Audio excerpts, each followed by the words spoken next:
네, 여러분 안녕하십니까. 11월 14일 금요일 아침 매일 성경 묵상 함께 나누겠습니다. 오늘은 에스라 9장 후반부인데요. 9절에서 15절까지 말씀인데요. 제가 앞부분을 읽어드립니다.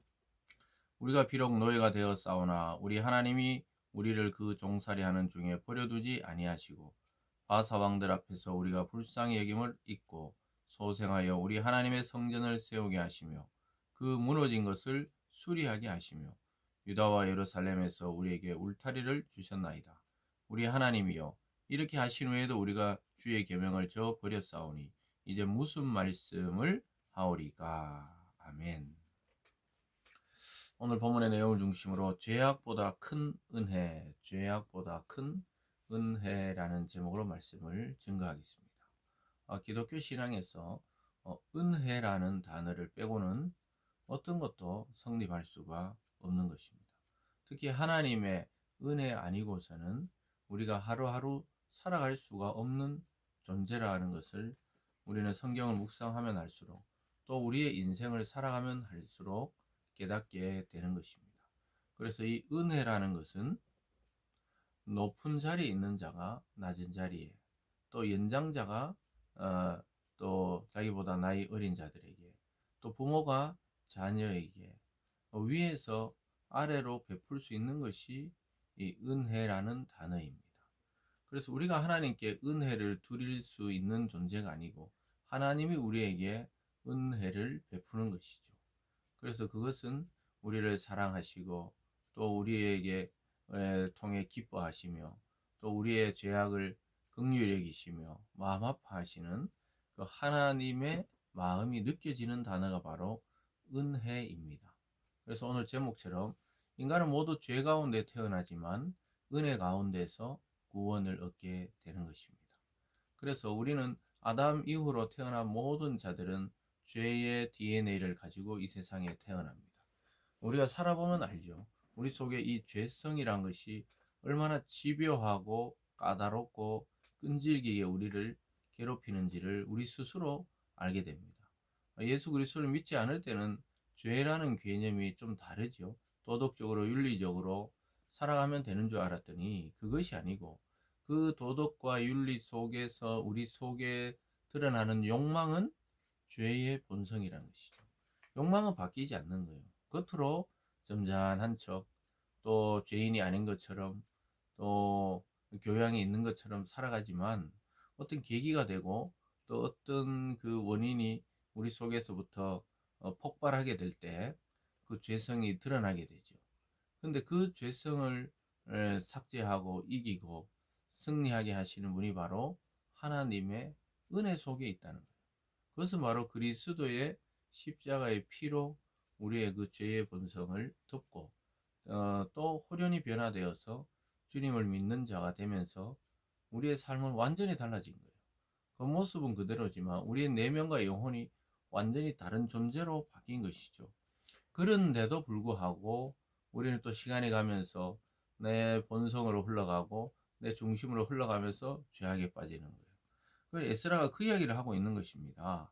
하나님이 종살이 중에 버려두지 아니하고 또 그 바사의 왕들 앞에 불쌍히 여김을 입고 소생해가지고 하나님의 도우심으로 예루살렘에 왔다는 거예요. 그래서 성전을 세우게 하고 무너진 것을 수리게 하며 또 우리에게 울타리 즉 살아갈 그 터전을 우리에게 다시 주셨다고 이야기합니다. 그래서 우리를 소생시키고 다시 귀환하게 하시고 다시 살아가게 하셨는데 여전히 우리의 모습은 어떠냐고요? 10절 중간에 우리가 주의 계명을 저버렸사오니 이제 무슨 말을 하오리까? 참 놀랍게도 인간은 하나님의 은혜 속에 구원을 받지만 또 구원받고 하루하루 살아가다 보면 그 은혜와 감격을 잊어버리고 또 내 본성대로 죄악에 빠져 살아가더라 이렇게 말하고 있습니다. 우리가 그럴 때 참 자기 자신이 밉지요. 하나님을 믿고 또 예배드리고 말씀 듣고 은혜 받을 때는 그러다가 또 내 삶의 생활로 돌아가다 보면 내 본성이 나오고 내 죄성이 나오고 내 이 집요한 이 세상에 대한 집착이 나올 때 우리는 정말 절망하지요. 지금 오늘 에스라가 그런 입장입니다. 돌아와서 또 살게 되는데 그 여전히 이방인과 통혼하고 하나님이 그때 금지한 거였는데 이방인들과 결혼하고 며느리 삼고 이런 것들이 지도자리 앞장선다는 소식을 듣고 지금 하나님께 이 기도와 간구를 드리는 것이죠.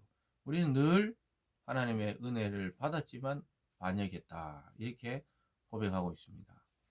그러면서 또 11절에 보면요. 전에 주께서 주의 종 선지자들에게 명령하여 이르시되 너희가 가서 얻으려 하는 땅은 더러운 땅이니 이는 이방 백성들이 더럽고 가증한 일을 행하여 이 끝에서 저 끝까지 그 더러움을 채웠습니다. 그런즉 너희 여자들은 그들의 아들들에게 주지 말고 그들의 딸들을 너희 아들들에게 위하여 데려오지 말며 그들을 위하여 평화와 행복을 영원히 구하지 말라.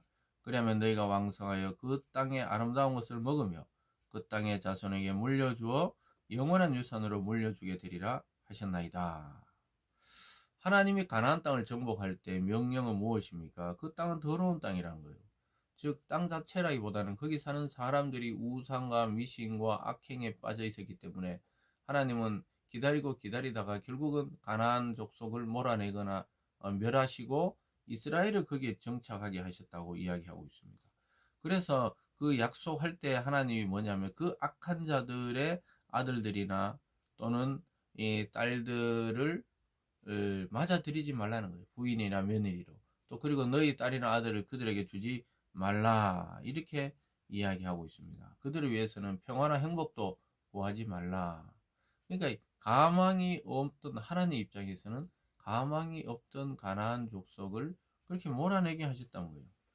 그런데 결론적으로 왜 그들과 다시 아내 삼고 며느리 삼고 통혼하면서 우상을 받아들이고 미신에 빠지냐는 거예요. 그렇지 않았다면 영원한 유산으로 이스라엘 자손들에게 물려줬을 것이라고 이야기하고 있습니다. 사랑하는 여러분, 하나님이 은혜 주시고 구원 주시고 복을 주실 때 우리는 이게 내 힘과 내 능력과 내 의지가 아니란 걸 알아야 돼요.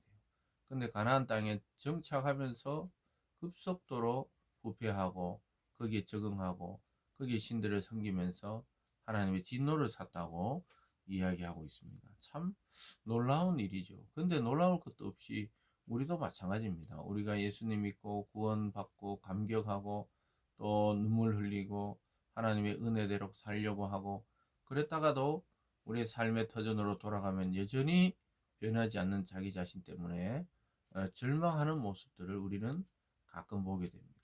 그게 정상이고 그것이 성도의 모습입니다.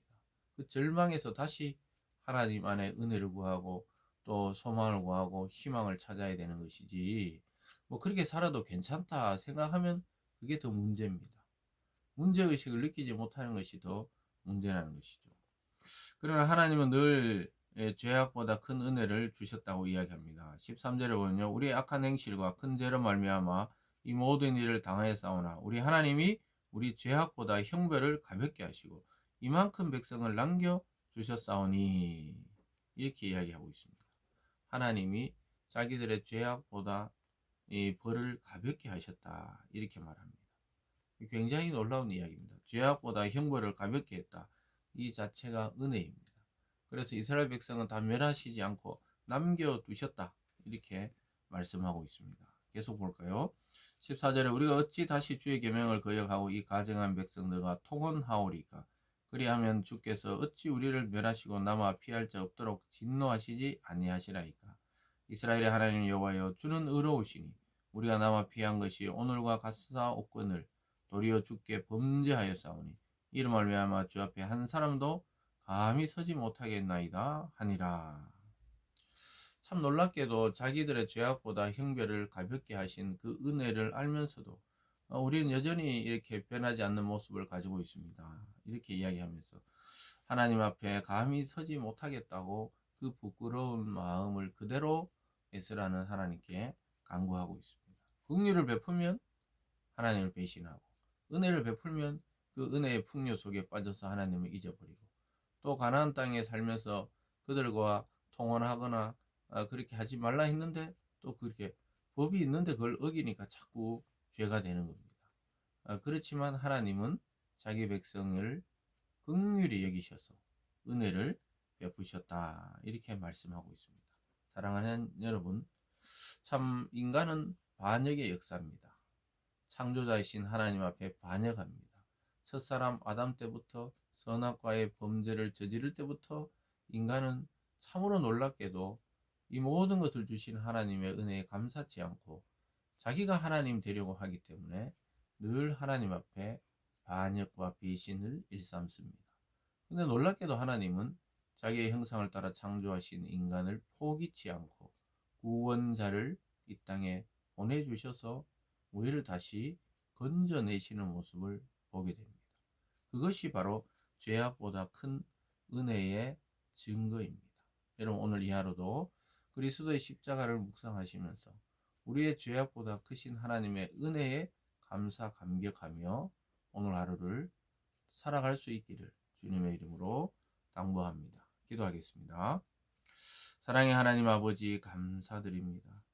정말 죽어 마땅한 죄인들을 구원하여 주셔서 하나님의 자녀 삼으시고 하나님의 백성 삼아 주셔서 감사드립니다. 우리의 죄악과 우리가 하나님을 배반하고 배신하는 것보다 훨씬 큰 은혜 때문에 우리는 오늘도 여기 살아 있습니다. 하나님 그 구원의 은혜에 감사하며 오늘 하루를 하나님을 생각하고 묵상하며 동행하며 살아가게 하여 주시옵소서. 감사드리며 예수님 이름으로 기도드리옵나이다. 아멘.